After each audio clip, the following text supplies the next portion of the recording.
जो अभी आपको बता रहे थे आरबीसी के बारे में, इससे पहले वाली वीडियो में आपको बताया गया कि जो आरबीसी होती हैं वो आरबीसी के बहुत से करैक्टर्स आपको बताए गए हैं। तो अब इससे आगे आप देखेंगे आरबीसी के बारे में कुछ नई बातों को। इन फ्रॉग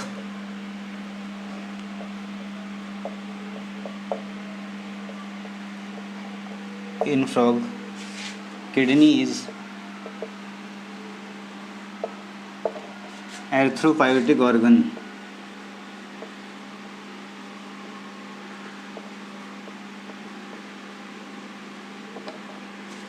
फ्रॉग में किडनी एर्थ्रोपायोटिक अंग होती है। मेढक में वृक्क एरिथ्रोपायोटिक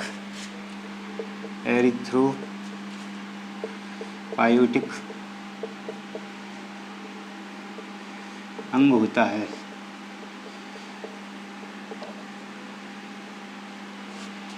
इस तरह ये आपको समझ में आ रहा होगा बेटा, जो भी आपको बताया गया है। In frog kidney is erythropoietic organ. मेढक में वृक्क एर्थ्रोपायोटिक अंग होता है, जो भी आपको बताया गया है बेटा। अब आगे देखेंगे आरबीसी का फॉर्मेशन कैसे होता है। देखिए बेटा, सबसे पहले फॉर्मेशन ऑफ आरबीसी में इससे पहले बेसिक बात आपको पहले वाली वीडियो में बताई थी, अब थोड़ा और डिटेल में बताते हैं। देखिए ध्यान से। First of all red bone marrow, लाल अस्थि मज्जा। यहाँ पे आपको बेटा बताया जाएगा फॉर्मेशन ऑफ आरबीसी।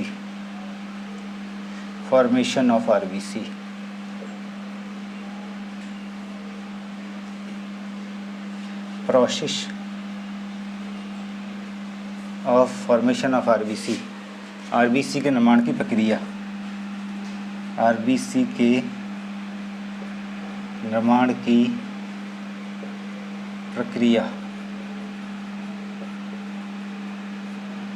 आरबीसी के निर्माण की प्रक्रिया देखें, ढंग से देख लें। रेड बोन मैरो, सबसे पहले आरबीसी के निर्माण की प्रक्रिया मैं आपको बता रहा हूँ कि रेड बोन मैरो जिसे लाल अस्थि मज्जा कहते हैं, लाल अस्थि मज्जा में कौन से टिश्यू पाए जाते हैं बेटा? माइलॉइड टिश्यू या माइलोजिनस टिश्यू।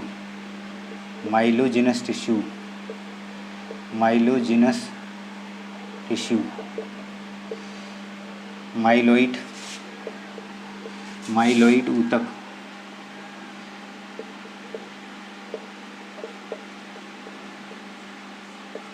पाई जाती हैं, या माइलॉइड टिश्यू या माइलोजिनस टिश्यू पाई जाती हैं। आगे देखेंगे माइलॉइड टिश्यू या माइलोजिनस टिश्यू से माइलोब्लास्ट सेल्स मिलती हैं। माइलोब्लास्ट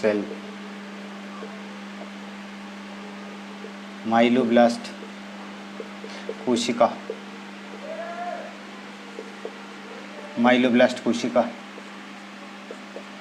आगे देखिए, माइलोब्लास्ट सेल्स मॉडिफाइड होती हैं,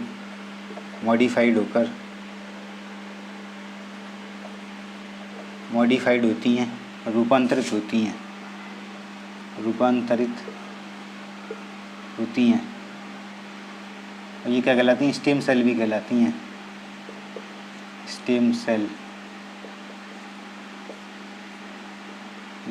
सेल भी कहलाती हैं। आरबीसी के निर्माण की प्रक्रिया मैं आपको बेटा यहाँ पर समझा रहा हूँ। आरबीसी का निर्माण कैसे होता है। सबसे पहले रेड बोन मैरो जो बोन्स में पाया जाता है, लाल अस्थि मज्जा, उससे में माइलॉइड टिश्यू पाए जाते हैं, माइलोजिनस टिश्यू पाए जाते हैं। उनमें माइलोब्लास्ट सेल्स होती हैं, जिन्हें माइलोब्लास्ट कोशिकाएं या स्टेम सेल कहते हैं, जो मॉडिफाई होकर क्या बनाती हैं? प्री एरिथ्रोब्लास्ट बनाती हैं। प्री एरिथ्रोब्लास्ट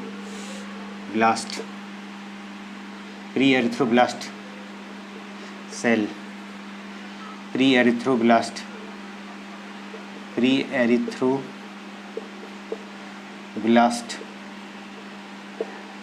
सेल बनाती हैं, प्री एरिथ्रोब्लास्ट कोशिका बनाती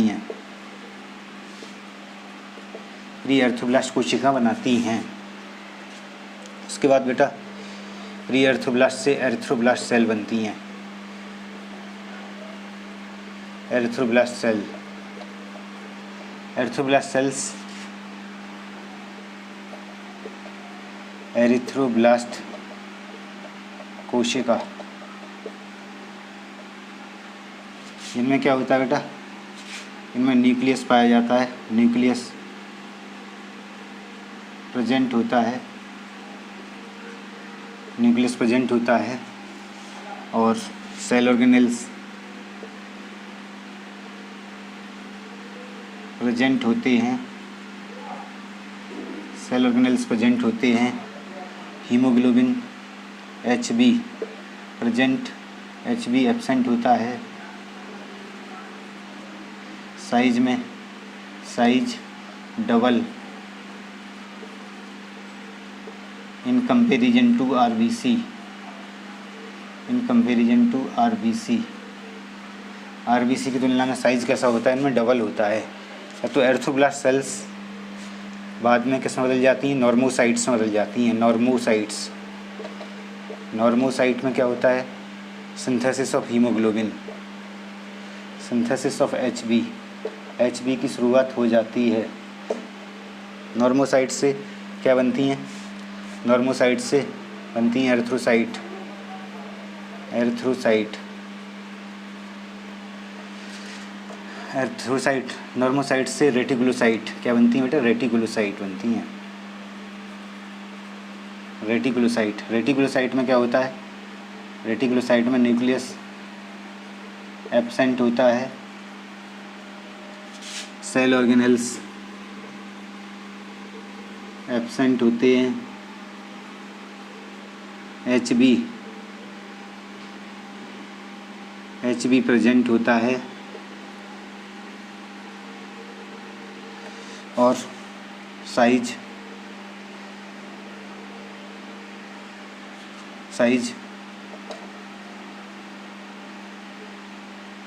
आरबीसी की तरह होता है, लाइक आरबीसी, लाइक आरबीसी। इस तरह आपको समझ में आ रहा होगा। लास्ट में ये किस में बदल जाती हैं बेटा, एरिथ्रोसाइट में बदल जाती हैं, एरिथ्रोसाइट। इस तरह से आप देख रहे होंगे कि हमने आपको यहाँ पे बताया है process of formation of RBC, RBC के निर्माण की प्रक्रिया आपको बताई है। रेड बोन मैरो, लाल अस्थि मज्जा सबसे पहले बोन में पाया जाता है, उसमें के अंदर माइलोइड टिश्यू होते हैं या माइलोजेनस टिश्यू होते हैं, उनके अंदर माइलोब्लास्ट सेल होती हैं, कोशिका जो स्टेम सेल भी कहलाती हैं, वो मॉडिफाई होकर या रूपांतरित होकर क्या बनाती हैं, प्री एरिथ्रोब्लास्ट बनाती हैं। प्री एरिथ्रोब्लास्ट सेल से फिर एरिथ्रोब्लास्ट सेल बनती हैं। एरिथ्रोब्लास्ट सेल में क्या होता है, न्यूक्लियस प्रेजेंट होता है, केंद्रक पाया जाता है, सेल ऑर्गेनेली प्रेजेंट होते हैं, हीमोग्लोबिन एब्सेंट होता है, साइज डबल होता है in comparison to RBC, haemoglobin absent होता है एरिथ्रोब्लास्ट सेल में। फिर बाद में ये नॉर्मोसाइट में बदल जाती हैं, जिनमें Hb की सिंथेसिस होती है या हीमोग्लोबिन का निर्माण होता है, और बाद में ये रेटिकुलोसाइट में बदल जाती हैं और एरिथ्रोसाइट में बदल जाती हैं। इनको कहते हैं नॉर्मोसाइट, नॉर्मोसाइट। ये नॉर्मोसाइट होती हैं, ये रेटिकुलोसाइट, रेटिकुलोसाइट होती हैं, और बेटा लास्ट में एरिथ्रोसाइट होती हैं। क्या कहलाती हैं, लास्ट में एरिथ्रोसाइट कहलाती हैं, एरिथ्रोसाइट। इस तरह से आप ये समझ रहे होंगे। सबसे पहले रेड बोन मैरो से माइलोइड टिश्यू, माइलोजेनस टिश्यू भी कहलाते हैं, इनके अंदर माइलोब्लास्ट सेल्स होती हैं, माइलोब्लास्ट मॉडिफाई होकर या रूपांतरित होकर क्या बनाती हैं, प्री एरिथ्रोब्लास्ट सेल बनाती हैं। Pre erythroblast cells erythroblast cell बनाती हैं, जिनमें न्यूक्लियस पाया जाता है, कोशिका अंगक पाए जाते हैं, हीमोग्लोबिन एब्सेंट होता है, साइज इनका आरबीसी की तुलना में डबल होता है। नॉर्मोसाइट, इनमें सिंथेसिस ऑफ हीमोग्लोबिन, Hb की सिंथेसिस होती है हीमोग्लोबिन की। रेटिकुलोसाइट, नॉर्मोसाइट रेटिकुलोसाइट में बदलती हैं, रेटिकुलोसाइट से फिर एरिथ्रोसाइट का फॉर्मेशन होता है, जिन्हें रेड ब्लड सेल्स कहते हैं। इस तरह से बेटा आपको बताया गया है, जो आप समझ रहे होंगे। क्या आपको बताया गया है, रेटिकुलोसाइट में क्या होता है, न्यूक्लियस प्रेजेंट एब्सेंट होता है और सेल ऑर्गेनेली एब्सेंट होते हैं, जो भी आपको बताया गया। एक बात अच्छे से समझ लें, और सेल ऑर्गेनेली एब्सेंट होते हैं, Hb प्रेजेंट होता है, साइज लाइक आरबीसी की तरह ही होता है, सेम आरबीसी की तरह ही इनमें साइज भी पाया जाता है। इस तरह से आप बेटा ये समझ गए होंगे process of formation of RBC, RBC के निर्माण की जो प्रक्रिया बताई है। इसको ऑब्जर्व कर लें, इसको नोट डाउन कर लें, देख लें, इसको एक चीज़ ऑब्जर्व कर सकते हैं, इसको देख सकते हैं, जो भी आपको बताया गया है। इस तरह से बेटा एक एक बात भी आपको बताई गई है, ये आपको समझ में आ रही होगी कि क्या आपको यहाँ पे बताया गया। देख लीजिए, इस पॉइंट को अच्छी तरह से ऑब्जर्व कर लेंगे जो आपको भी यहाँ पर बताया गया है।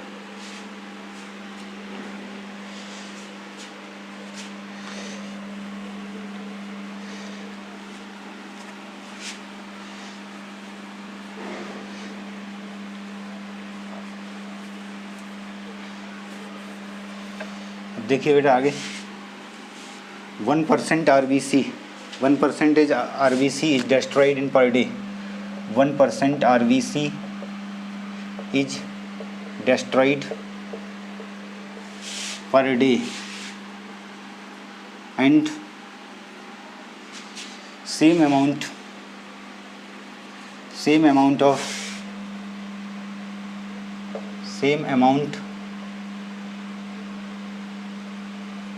of RBC is produced, 1% RBC प्रतिदिन नष्ट होती हैं और उतनी ही मात्रा में नई बनती हैं, उतनी ही मात्रा में नई बनती हैं।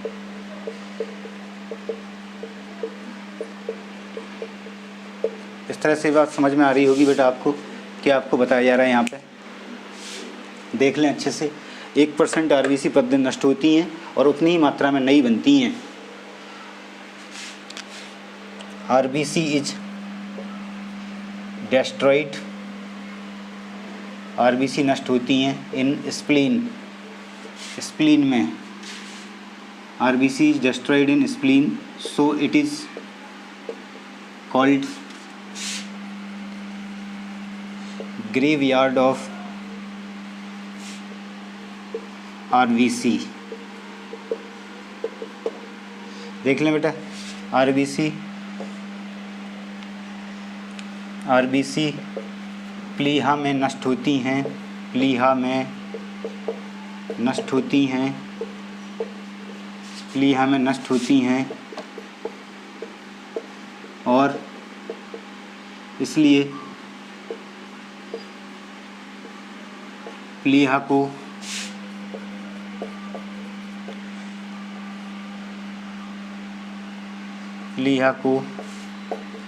RBC का कब्रिस्तान कहते हैं। क्या कहते हैं बेटा? कब्रिस्तान कहते हैं। RBC प्लीहा में नष्ट होती हैं, इसलिए प्लीहा को RBC का कब्रिस्तान कहते हैं। ग्रेवयार्ड कहते हैं, graveyard of RBC। RBC is destroyed in spleen, RBC spleen में या प्लीहा में नष्ट होती हैं, सो it is called graveyard of RBC। इसलिए क्या कहलाती है? RBC का ग्रेवयार्ड कहलाती है, कब्रिस्तान कहलाती है। कौन? प्लीहा। देख लें पॉइंट बेटा, ये आपको बताए गए हैं, ऑब्जर्व कर लें। आगे देखें,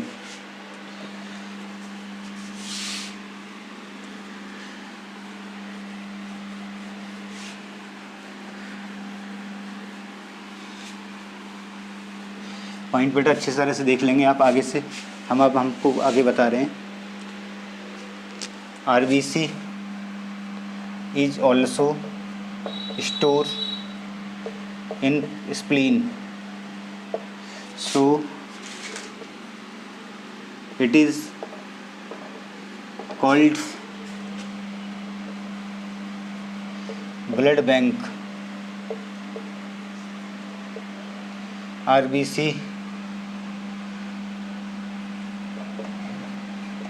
प्लीहा में जमा भी होती हैं,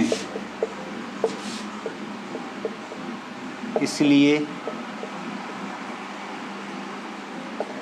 इसे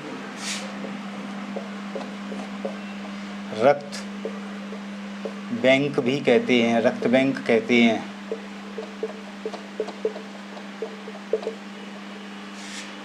RBC को क्या कहते हैं बेटा? ब्लड बैंक भी कहते हैं। किसको कहते हैं? प्लीहा को कहते हैं, RBC को नहीं, प्लीहा को। RBC प्लीहा में जमा भी होती हैं, इसलिए प्लीहा को क्या कहते हैं, इसलिए इसे रक्त बैंक कहते हैं। RBC is also store in spleen, so it is called as blood bank, इसलिए ब्लड बैंक भी कहलाती हैं। इस तरह से आपको ये समझ में आया होगा बेटा। अब आगे देखेंगे। The ghost of RBC, the ghost of RBC is made up of plasma membrane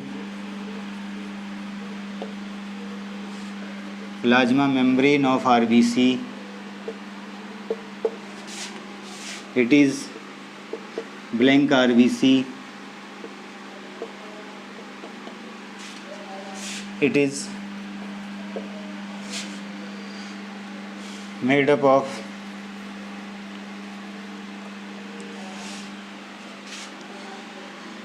skeleton. बेटा आरबीसी की जो घोस्ट होती है वो किसकी बनी होती है, प्लाज्मा मेम्ब्रेन, आरबीसी की प्लाज्मा मेम्ब्रेन की बनी होती है। इसलिए ये क्या होती है, ये रिक्त आरबीसी होती है। It is made up of skeleton, और ये स्केलेटन भी रखती है, स्केलेटन की भी बनी होती है। जो स्ट्रोमेटिन स्पंजी टिश्यू होता है। इस तरह से समझ में आया होगा बेटा, जो आपको भी बताया गया है। देख लें इस पॉइंट को बेटा, मैं आपको यहाँ पे हिंदी में लिख देता हूँ। आरबीसी की घोस्ट कोशिका कला की बनी होती है, कोशिका कला की बनी होती है। यह रिक्त आरबीसी है, यह रिक्त आरबीसी है। यह स्केलेटन रखती है, यह कंकाल से बनी होती है। कंकाल तो इसमें पाया जाता है। तो बेटा अभी आपको जो बताया गया क्या करता है, यह रिक्त आरबीसी है, यह कंकाल से बनी होती नहीं। It provides, it has skeleton, यह ध्यान रख लें, it has skeleton, it has stromatin skeleton which provides shape। RBC की घोस्ट कोशिका कला की बनी होती है, रिक्त आरबीसी है, यह कंकाल रखती है जो स्ट्रोमेटिन कहलाता है।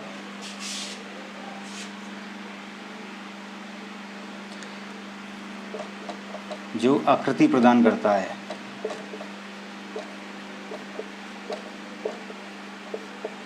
इस तरह से आपको बेटा ये समझ में आ रहा होगा जो भी आपको बताया गया है।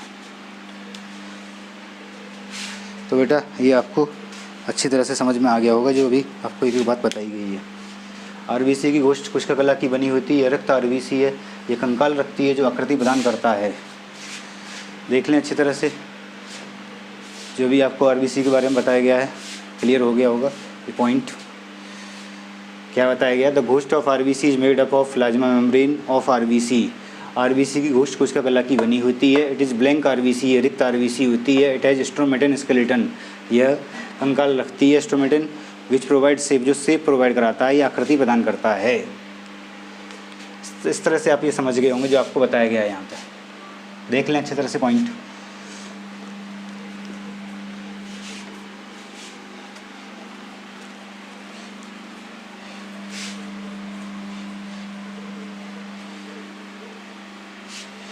इस तरह से पॉइंट बेटा क्लियर हो रहा होगा जो आपको भी बताया जा रहा है। एक एक बात आपको यहाँ पर समझ में आई होगी जो भी आपको बताई गई है।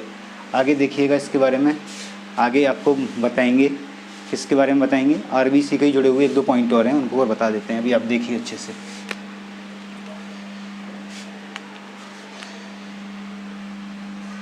व्हेन फ्लो इज स्लो, जब प्रवाह धीमा होता है, then RBC is RBC are pasted, RBC चिपक जाती हैं, दैट इज कॉल्ड रोलेक्स। जब प्रवाह धीमा होता है तब आरबीसी चिपक जाती हैं।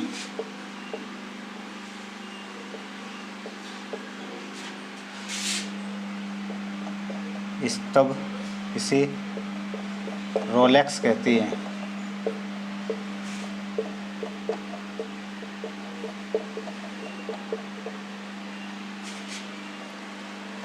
segments of RBC, segments of RBC, segments of RBC,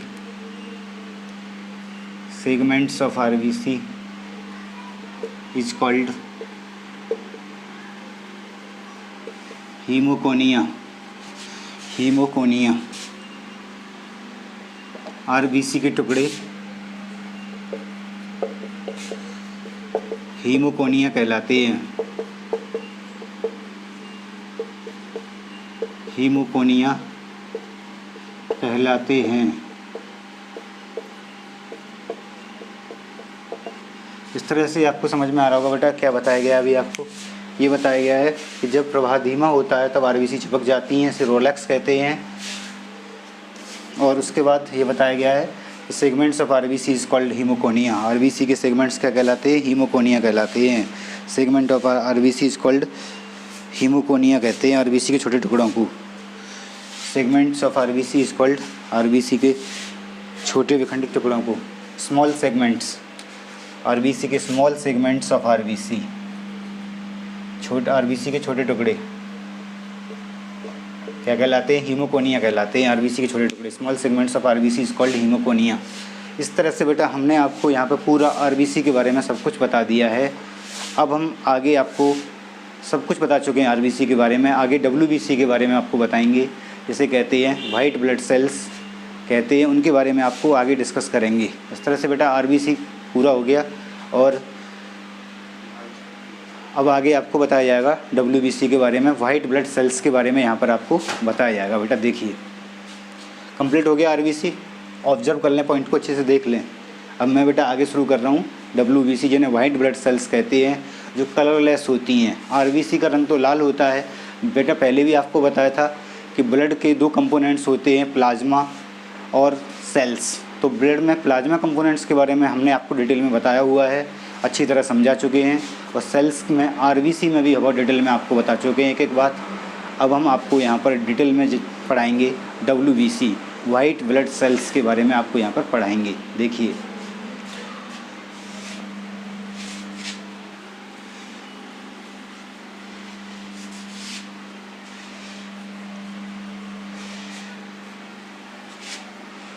white blood cells,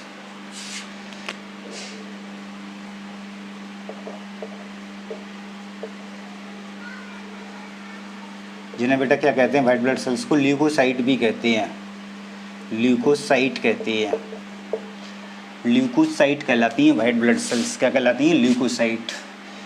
colourless होती हैं, कलरलेस, ठीक है। और याद रखना है it's normal count in blood is 6000 to 8000 पर क्यूबिक mm। हिंदी में कहते हैं श्वेत रुधिर कोशिकाएं, श्वेत रुधिर कोशिकाएं कहलाती हैं। श्वेत रुधिर कोशिकाएं रंगहीन होती हैं, रंगहीन होती हैं। It's normal count is in blood is 6000 to 8000 पर क्यूबिक mm।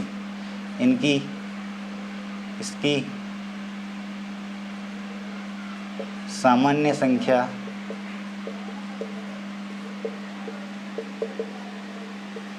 6000 से 8000 प्रति घन मिलीमीटर होती है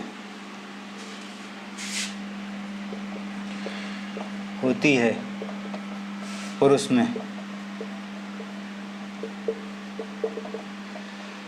स्त्री में इनकी संख्या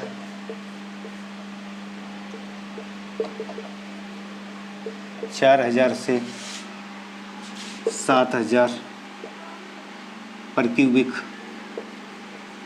mm या प्रति घन मिलीमीटर होती है।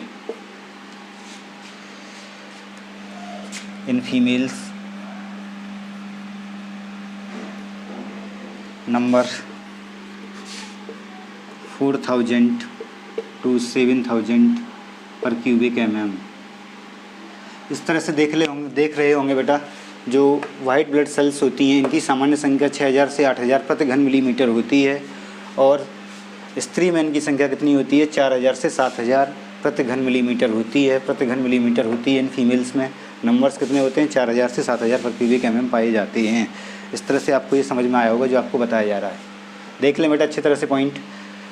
WBC की सामान्य संख्या कितनी होती है? 6000 से 8000 पर क्यूबिक mm प्लस पुरुष में होती है। स्त्री में मानव में 4000 से 7000 पर क्यूबिक mm होती है। इसकी संख्या WBC के नंबर्स या श्वेत रुधिर कोशिकाओं की संख्या। इस तरह से आपको ये समझ में आया होगा बेटा पॉइंट। आगे देखिए,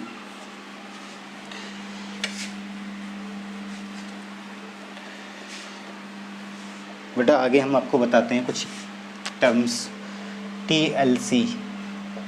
TLC की फुल फॉर्म होती है टोटल ल्यूकोसाइट काउंट।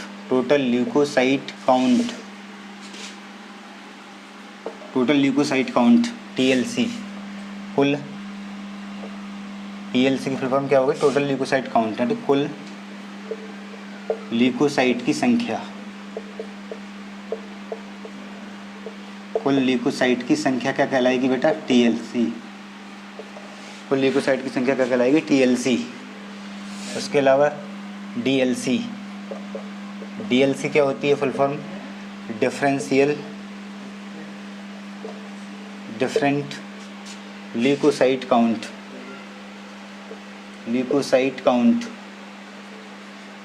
विभिन्न ल्यूकोसाइट की संख्या। तो ये टर्म्स बेटा इसमें यूज होते हैं जो आपको याद रखने हैं, आगे भी आपको काम आएंगे। मेडिकल में भी इन टर्मिनोलॉजी का बहुत यूज किया जाता है। मेडिकल में जब आप आगे पढ़ेंगे मेडिकल में तब भी इनके बारे में सुनेंगे। TLC और DLC, टोटल ल्यूकोसाइट काउंट मतलब कुल ल्यूकोसाइट की संख्या। DLC डिफरेंट ल्यूकोसाइट काउंट मतलब डिफरेंट टाइप की ल्यूकोसाइट भी डिफरेंट टाइप की होती हैं, उनकी संख्या क्या कहलाती हैं? वो क्या कहलाती हैं बेटा? DLC कहलाती है। टोटल ल्यूकोसाइट काउंट के बारे में इस तरह से आप समझ गए होंगे जो आपको बताया गया है। तो बेटा अब आगे हम आपको बताते हैं। सबसे पहले यहाँ पर आपको बेसिक बात बता देते हैं। जो WBC होती है मेनली 2 टाइप की होती हैं बेटा। Mainly WBC is of 2 types. मुख्य रूप से WBC कितने टाइप की होती हैं बेटा? 2 टाइप की होती हैं। फर्स्ट होती हैं ग्रेनुलोसाइट और दूसरी होती हैं एग्रेनुलोसाइट।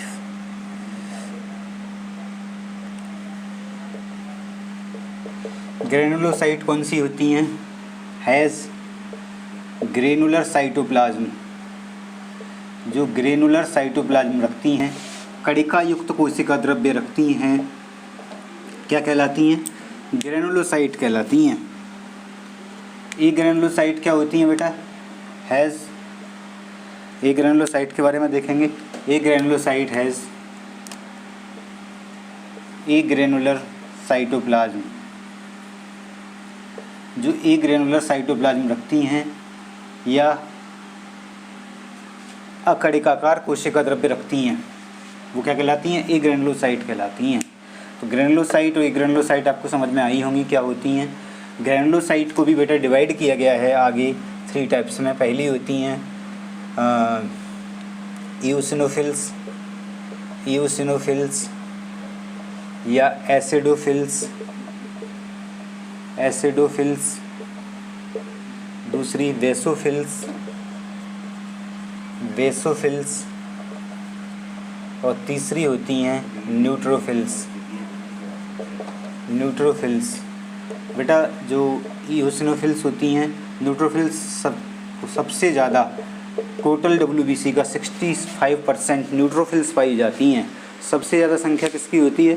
न्यूट्रोफिल्स की होती है। वेसोफिल्स कितनी होती हैं? 0.5 से 1% तक वेसोफिल्स होती हैं। सबसे कम संख्या में वेसोफिल्स मिलती हैं। ईओसिनोफिल्स होती हैं 2 से 3% तक ईओसिनोफिल्स पाई जाती हैं या एसिडोफिल्स पाई जाती हैं। तो इस तरह से आप समझ में आ रही होगी बेटा ग्रैनुलोसाइट्स कौन सी हैं।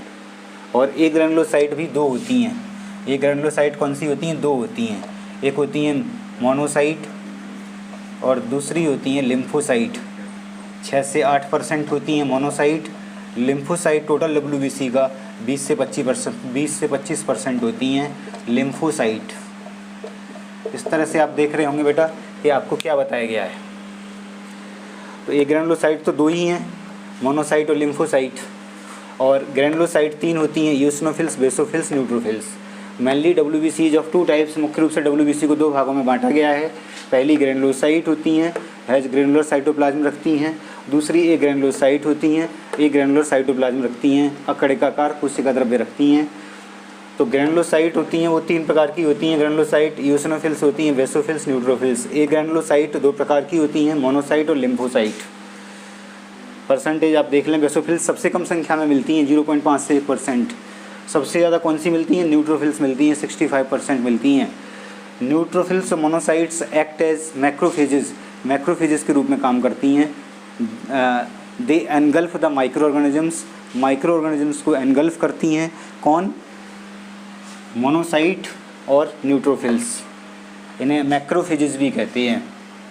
लिम्फोसाइट हमारी बॉडी को प्रोटेक्शन प्रोवाइड कराती हैं, प्रतिरक्षा प्रदान करने में सहायता करती हैं। आगे देखिए, इसी पॉइंट को मैं बेटा हिंदी में लिख देता हूँ, देख लेंगे अच्छी तरह से, हिंदी में देख लेंगे।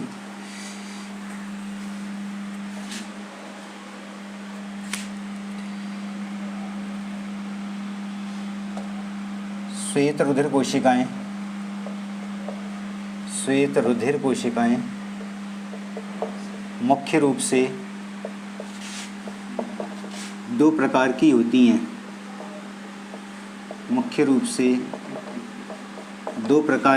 हैं। पहली कौन सी होती हैं बेटा? ग्रैनुलोसाइट।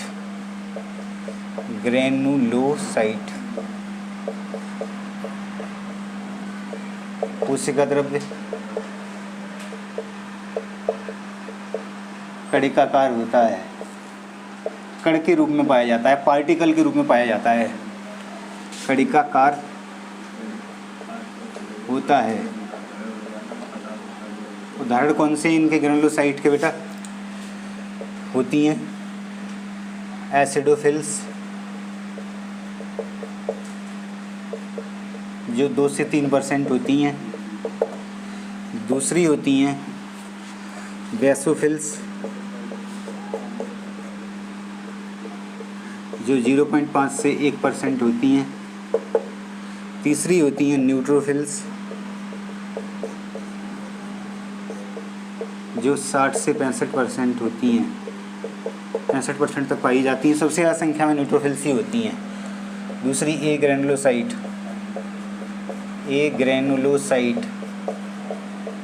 बेटा मुख्य रूप से 2 भागों में बांटी गई हैं, ग्रैनुलोसाइट और ए ग्रैनुलोसाइट। ग्रैनुलोसाइट के 3 टाइप्स ये बता दिए गए हैं और ए ग्रैनुलोसाइट के 2 टाइप्स होते हैं। पहला होता है मोनोसाइट और दूसरा होता है लिम्फोसाइट। मोनोसाइट की संख्या कितनी होती है बेटा? मोनोसाइट होती है टोटल WBC का 6 से 8% होती हैं और लिम्फोसाइट टोटल WBC का 20 से 25% होती हैं। इस तरह से आपको समझ में आ रहा होगा कि श्वेत रुधिर कोशिका मुख्य रूप से 2 प्रकार की होती हैं। ग्रैनुलोसाइट कोशिका द्रव्य कणिकाकार होता है। दूसरी होती हैं ए ग्रैनुलोसाइट कोशिका द्रव्य कणिकाकार नहीं होता। कोशिका द्रव्य ए ग्रैनुलोसाइट का कणिकाकार नहीं होता, कणिकाकार नहीं होता है। इस तरह से ये बात बेटा आपको समझ में आ रही होगी। तो ग्रैनुलोसाइट के 3 टाइप्स आपको बताएं, एसिडोफिल्स, बेसोफिल्स, न्यूट्रोफिल्स। ये ग्रैनुलोसाइट के 2 ही होते हैं, मोनोसाइट और लिम्फोसाइट। सूक्ष्म जीवों को नष्ट करती हैं मोनोसाइट और न्यूट्रोफिल्स, इसलिए कहलाती हैं भक्षकाणु कोशिकाएं भी कहलाती हैं, या सूक्ष्म जीवों को नष्ट करने वाली कोशिकाएं भी कहलाती हैं। कौन सी? मोनोसाइट और न्यूट्रोफिल्स। इस तरह से बेटा ये WBC के टाइप्स आपको बता दिए गए हैं। इससे आगे आपको अगली वीडियो में बताया जाएगा। Thank you. We will discuss in next class.